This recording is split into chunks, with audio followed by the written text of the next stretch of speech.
Hello everyone, welcome back to my channel. कैसे हो आप लोग? हो बहुत अच्छे होंगे और बहुत मन लगा के अपनी पढ़ाई भी कर रहे होंगे। तो अभी हम लोग क्लास 5 के ईवीएस को पढ़ रहे हैं।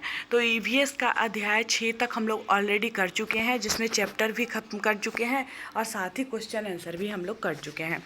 तो आज हम लोग चैप्टर 7 पढ़ेंगे, जिसमें हम लोग क्वेश्चन आंसर भी साथ साथ करते जाएंगे। अब तो हम लोग ऐसा ही कर रहे हैं कि चैप्टर के साथ साथ जो क्वेश्चन आंसर आता है उसको भी ख़त्म करते ही जाते हैं। तो सबसे पहले चैप्टर का नाम है जितना खाओ उतना पकाओ। यानी नाम से स्पष्ट है कि भोजन को बर्बाद होने से बचाना। ठीक है, क्योंकि जहाँ एक तरफ लोगों को भरपेट भोजन नहीं मिल रहा है, तो दूसरी ओर लोग पार्टी में, शादी में, भोज भंडारा में बहुत अधिक मात्रा में जो है वो भोजन बर्बाद कर रहे हैं।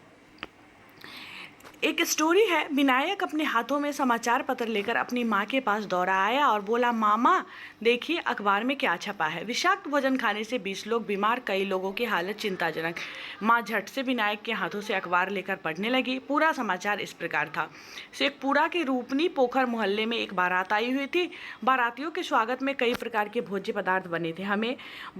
सभी बारातियों ने छक्कर भोजन किया। भोजन करने के आधे घंटे बाद ही उन्हें उल्टियाँ होने लगी और कुछ लोगों के पेट में मरोड़ उठने लगी। उन्हें पास के ही सदर अस्पताल में भर्ती कराया गया। तो एक बाराती के बारे में दिया गया था कि मोहल्ले में बारात आई थी, जिसमें बारात में जो भोज भंडारा होता है उसमें तो तरह तरह के व्यंजन जो है वो बनाए जाते हैं, और जो भी लोग जाते हैं तो वो भी मतलब पूरा भरपेट छक के भोजन करते हैं।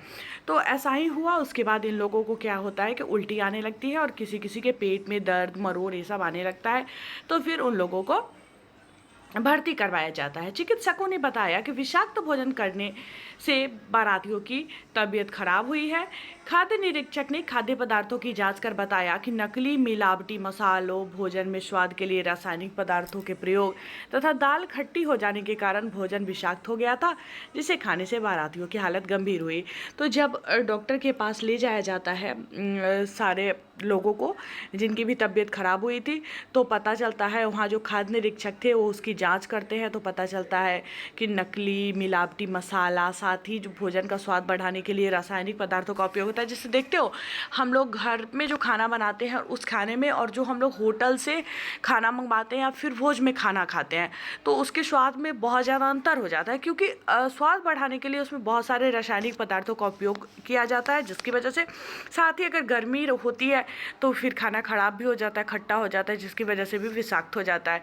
तो वहाँ पे दाल खट्टी हो गई थी, साथ ही जो उसमें भोजन बनाने में उसके स्वाद बढ़ाने के लिए जो रासायनिक पदार्थों का प्रयोग किया गया था, उसकी वजह से बारातियों की तबीयत जो है वो खराब हुई थी। माँ ने समाचार पढ़ने के बाद कहा, अधिक गर्मी से भी भोजन के बासी हो जाने पर खाद्य पदार्थों के स्वाद खत्म होने लगते हैं, धीरे धीरे भोजन खट्टा हो जाता है। ऐसे खराब या संदूषित भोजन खाने से हमें बीमार पड़ने का खतरा बन रहा है। हमें खट्टा या बासी खाना कभी नहीं खाना चाहिए। तो बासी खाना जो है कभी भी नहीं खाना चाहिए। सबसे पहले भोजन से हमें कार्बोहाइड्रेट, प्रोटीन, वसा, विटामिन, खनिज, लवण आदि पोषक तत्वों की प्राप्ति होती है, जो हमारी मांसपेशियाँ, मांस, हड्डी, दांत, बाल, नाखून आदि के विकास में सहायक होता है। इसके साथ साथ सभी शारीरिक क्रियाकलाप के संपादन में भी ये सहायक होता है। विनायक ने कहा, माँ हमें पता कैसे चलेगा कि भोजन खराब हो गया। अब बच्चा जो है अपनी माँ से सवाल करता है कि माँ फिर पता कैसे चलेगा कि भोजन जो है खराब हो गया। माँ ने कहा, भोजन ज़्यादा समय तक बासी पड़ा रहता है या खराब हो जाता है तो उसके रंग में और गंध में अंतर आने लगता है। तुम चाहो तो 2-3 तरह के खाद्य पदार्थों को 2-3 दिनों तक रख कर उसमें होने वाले परिवर्तन को देख सकते हो। तो माँ इसकी बताती है कि खाने में कलर बदल जाता है, और उसका मतलब खाना को देख के आप पता कर सकते हैं, उसके स्मेल से आप पता कर सकते हैं कि खाना जो है ख़राब हो गया। और माँ इसकी बताती है कि तुम ऐसा भी कर सकते हो कि 2-3 तरह का खाना रखो और 2-3 दिन तक उसको रख के उसमें होने वाले अंतर को देखो।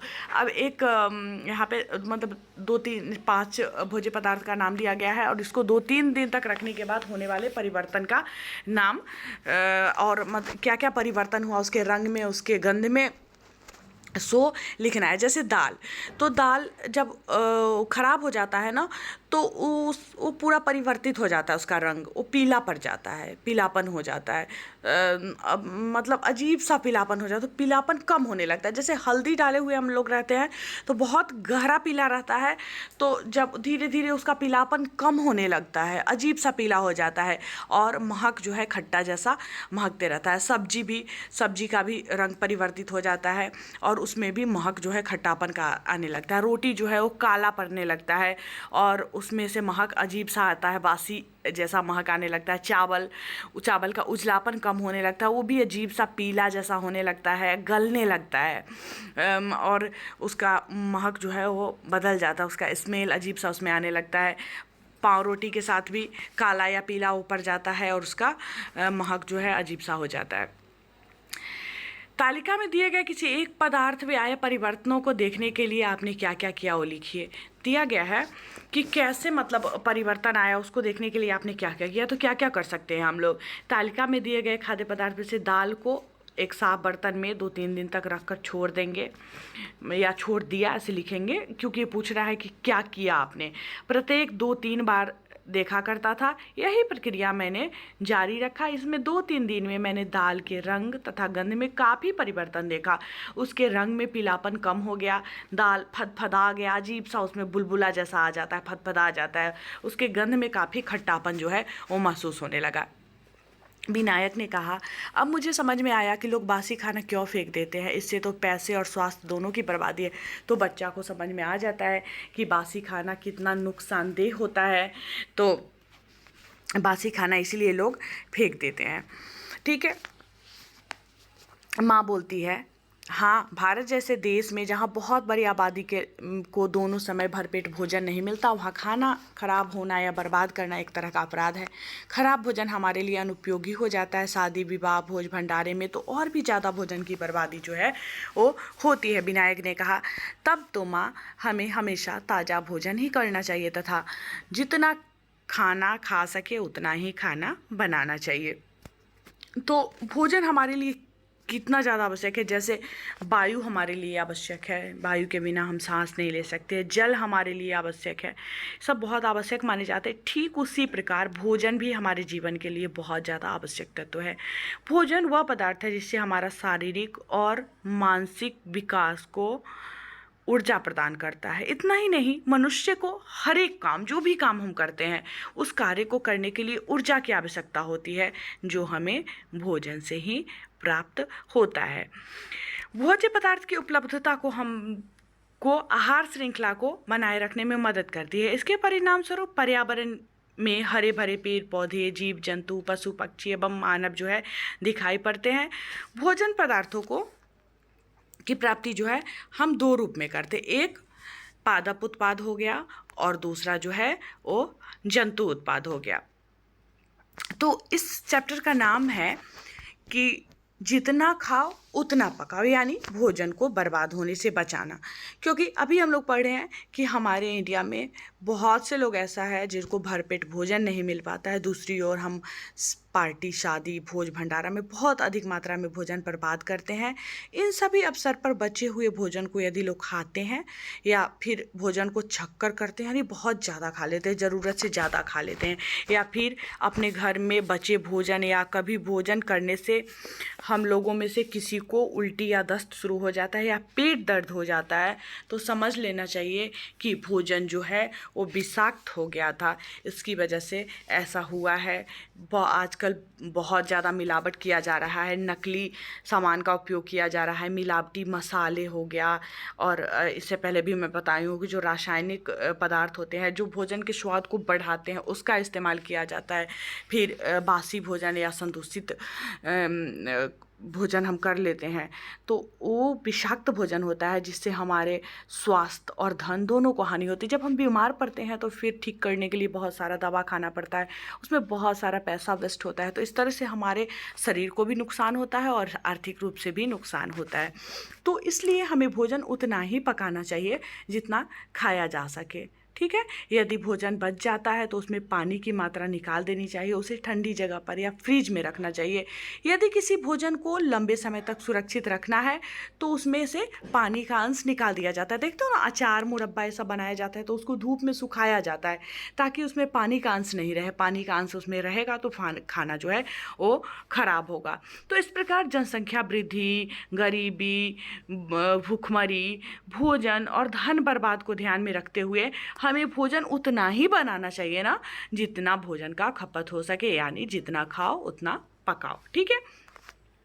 नेक्स्ट क्वेश्चन है, क्या आपके घर में भी बचा खाना या बासी खाना फेंका जाता है? 1 सप्ताह तक लगातार देखिए और लिखिए कि कौन कौन सा खाद्य पदार्थ लगभग कितनी मात्रा में फेंका जा सकता है। ये तो आप लोग खुद बना सकते हैं। जैसे इस तरह से चार्ट बनाएंगे आप, एक तरफ लिखेंगे दिन, सोमवार, ठीक है, खाद्य पदार्थ जैसे रोटी हो गया, चावल हो गया, दाल हो गया, सब्जी, इसमें से कुछ भी कितना मात्रा में फेंका गया। ठीक है, एक तरफ मात्रा लिखिएगा, एक तरफ खाद्य पदार्थ लिखिएगा, एक तरफ दिन लिखिएगा। फिर मंगलवार को लिखेंगे, मान लो चावल बर्बाद हो गया, सब्जी बर्बाद हो गया, कितना मात्रा में बर्बाद हुआ मात्रा में लिखेंगे, जैसे 100 ग्राम हो गया, 150 ग्राम हो गया या 50 ग्राम हो गया। फिर बुधवार का लिखेंगे, फिर उसमें रोटी लिख दिए, सलाद लिख दिए, 3 पीस रोटी बर्बाद हो गया, 200 ग्राम जो है तड़का बना था वो बर्बाद हो गया। ये सब इस तरीके से लिखना है। फिर शुक्रवार लिखेंगे, मतलब 4 दिन का लिखना है, तो दिन और खाद्य पदार्थ और कितनी मात्रा में बर्बाद हुआ उसका तालिका जो है हम लोग खुद से बना लेंगे। ठीक है। नेक्स्ट है, खाना फेंके जाने के क्या क्या कारण हो सकते हैं, लिखिए। खाना फेंके जाने के निम्नलिखित कारण हो सकते हैं, जैसे खाना खाने से ज़्यादा बन जाना, खाना अच्छा नहीं बनना, खाना का स्वाद खराब हो जाने के कारण, भोजन का विषाक्त हो जाना, या शादी विवाह में लक्ष्य से कम व्यक्ति के आने के कारण भी खाना जो है वो बर्बाद हो जाता है। ठीक है। नेक्स्ट है, विचार कर लिखिए कि फेंके गए खाने से कितने लोगों का पेट भरा जा सकता है। तो विचार करना है, देखना है आपके यहाँ जो खाना बर्बाद हुआ उसको देख के कि इतने खाना में हम लोग कितने आदमी का पेट भर सकते थे। जैसे हम लिख सकते हैं ऐसे, घर में रोज़ फेंके गए भोजन से 2 लोगों का प्रत्येक दिन पेट भरा जा सकता था, परंतु पार्टी, शादी विवाह, भोज भंडारे में बचे भोजन से 50 से 60 आदमी का पेट भरा जा सकता है। देखते हो ना, भोजन जब भी भोज होता है ना तो उसमें खाना बर्बाद होता ही होता है। शायद ही कहीं ऐसा होता हो जहाँ बर्बाद ना होता हो, नहीं तो लोग ज़्यादा बना ही लेते हैं ताकि उनको ये रहता है कि कहीं ज़्यादा लोग आ गया तो फिर खाना बर्बाद हो जाएगा, खाना कम हो जाएगा, तो इसलिए वो ज़्यादा बनवा लेते हैं। और जो लक्ष्य रखते हैं उससे कम आदमी आ जाता है तो स्वाभाविक है कि खाना जो है वो बर्बाद हो जाता है। ठीक है। आपस में चर्चा करके लिखिए कि अगर खाना ऐसे ही बर्बाद होता रहा तो क्या होगा। अगर खाना ऐसे ही बर्बाद होता रहा तो हमारे समाज में गरीबी, भूखमरी और अपराध बढ़ता ही चला जाएगा, क्योंकि एक तरफ खाना बर्बाद होगा तो दूसरी तरफ लोगों को भोजन नहीं मिल पाएगा, महंगाई बढ़ती चली जाएगी जिसके कारण गरीबी और भी बढ़ती जाएगी। लोग पैसे कमाएंगे, उनके अधिक से अधिक पैसे भोजन पर खर्च होता जाएगा। ठीक है। विनायक ने पूछा, माँ खाने को बर्बाद होने से कैसे बचाया जा सकता है? माँ बोली, हमें अनावश्यक या अधिक भोजन बनाने से परहेज़ करना चाहिए। जितना भोजन लोग कर सकते हैं उतना ही भोजन बनाना चाहिए। खाना फिर भी बच जाए तो उसे ठंडी जगह या फ्रिज में रखना चाहिए। विनायक ने पूछा, माँ अगर लंबे समय तक भोजन को सुरक्षित रखना हो तो क्या करना चाहिए? तो अभी हम लोग पढ़े हैं कि लंबे समय तक अगर अब खाद्य पदार्थ को संरक्षित रखना होता है तो उसमें से पानी का अंश निकाल देना चाहिए। जैसे अचार, मुरब्बा, ये सब जब हम लोग बनाते हैं तो उसमें से पानी का अंश निकाल देते हैं तो लंबे समय तक जो है सुरक्षित रहता है। ठीक है। नेक्स्ट क्वेश्चन है, आप भी पता करें कि आपके घर में किस तरह से खाद्य पदार्थ को कैसे संरक्षित रखा जाता है। तो हमारे घर में खाद्य पदार्थ को जालीदार अलमीरा में रखकर या खाद्य पदार्थ के बर्तन को ठंडे जगह में रख दिया जाता है। ज़्यादा दिन तक रखे जाने वाले जैसे अचार, चटनी, मुरब्बा आदि से पानी की मात्रा को निकाल दिया जाता है। अन्य भोज्य पदार्थ को तलकर भूनकर रख दिया जाता है जिससे 1 से 2 दिन तक उसको चलाया जा सके। ठीक है। नेक्स्ट है, कम अवधि तक संरक्षित होने वाले खाद्य पदार्थ। तो जैसे खाद्य पदार्थ रोटी हो गया, ये दिन से रात या रात से दिन तक चल सकता है। तरीका, कपड़ा में या पेपर में लपेट कर या हॉट पॉट में रख कर। ठीक है। चावल दिन से रात, दिन में बनाएंगे तो रात तक चल सकता है, उसको भी गर्मी में खुला बर्तन में रखेंगे तभी वो ख़राब नहीं होगा। दाल दिन से रात तक चलेगा या रात से दिन तक जालीदार अलमीरा में बिना ढके हुए रखिएगा तभी वो ख़राब नहीं होगा। ढक दीजिएगा तो ख़राब हो जाएगा, तो इसीलिए उसको जालीदार अलमीरा में रखना है कि उसमें कुछ गिर ना जाए, ठीक है। नेक्स्ट क्वेश्चन है, लंबी अवधि तक संरक्षित रखने वाले खाद्य पदार्थ, जैसे चटनी हो गया, चटनी को आप 4 से 5 दिन रख सकते हैं खुला बर्तन या जालीदार अलमीरा में। मुरब्बा हो गया, क्योंकि इस सब में से पानी की मात्रा हटा दिया जाता है। मुरब्बा 4 से 5 माह तक पानी की मात्रा निकाल कर या चीनी की चाशनी में उबाल कर। अचार 10 से 12 माह तक पानी का अंश निकाल कर तथा हल्दी और नमक मिलाकर। जूस 4 से 5 माह तक, लेकिन इसमें रासायनिक पदार्थ का उपयोग करना पड़ेगा तभी वो रह पाएगा 4 से 5 माह तक, ठीक है। जैसे डब्बा वाला जूस हम लोग लेते हैं ना, तो उसमें रासायनिक पदार्थ मिला हुआ रहता है जिसकी वजह से वो 4 से 5 महीने तक रह जाता है। लास्ट क्वेश्चन है, भोजन को संरक्षित रखने से क्या क्या लाभ है, लिखिए। भोजन को संरक्षित रखने से लाभ है जो इस प्रकार है, बचे भोजन का उपयोग, खरीदने में लगे पैसे का उपयोग, बचे भोजन के उपयोग से उस दिन के भोजन की बचत और खाद्य समस्या से उत्पन्न होने से बचाव, ठीक है। तो चैप्टर 7 समाप्त हुआ। क्वेश्चन आंसर भी हम लोग साथ साथ कर लिए हैं। तो एक बार में आप, जैसे मैं बोल देती हूँ, तो आप अगर नहीं लिख पाते हैं ना, तो वीडियो को फिर बैक करके दोबारा सुन के, तिबारा सुन के, जितना बार में आप लिख पाएँ वैसे करके आप लिख सकते हैं। मैं कोशिश करूँगी आगे से कि लिख के भी क्वेश्चन आंसर आप लोगों तक पहुँचाऊँ। तो आप लोग कमेंट में ज़रूर मुझे लिखिएगा कि मैं लिख के आप लोगों तक क्वेश्चन आंसर पहुँचाऊँ या ऐसे ही बोल दिया करूँगी तो आप लोग लिख लेंगे। आप लोग जैसा कहेंगे मैं वैसा ही करूँगी, क्योंकि मैं वीडियो आप लोग के लिए ही बना रही हूँ कि आप लोग को सुविधा हो। तो आप लोग को जिस तरह से सुविधा लगे आप उनसे कमेंट में पूछ सकते हो। तो वीडियो कैसा लगा मुझे कमेंट में ज़रूर बताइएगा। चैनल पे नए हैं तो चैनल को सब्सक्राइब करिएगा। आगे भी टोटल सारे क्लास का, बिहार बोर्ड के 10-12 तक का पूरा मैं लेके चल रही हूँ कि मैं डालूँगी वीडियो। हालांकि मेरे से हो नहीं पाता है, बहुत गैप हो जाता है, लेकिन फिर भी मेरा कोशिश जारी है कि मैं सारे क्लास का वीडियो जो है आप लोगों को उपलब्ध कर पाऊँ बिहार बोर्ड का। तो मुझे कमेंट में ज़रूर बताइएगा आप लोगों को मेरा वीडियो कैसा लगा। पसंद आया होगा तो लाइक करिएगा, चैनल पे नए हैं तो चैनल को सब्सक्राइब करिएगा, साथ ही अपने फ्रेंड्स फैमिली के बीच शेयर भी करिएगा जिनको भी इसकी ज़रूरत हो। मिलते हो फिर नेक्स्ट क्लास में, तब तक के लिए बाय बाय।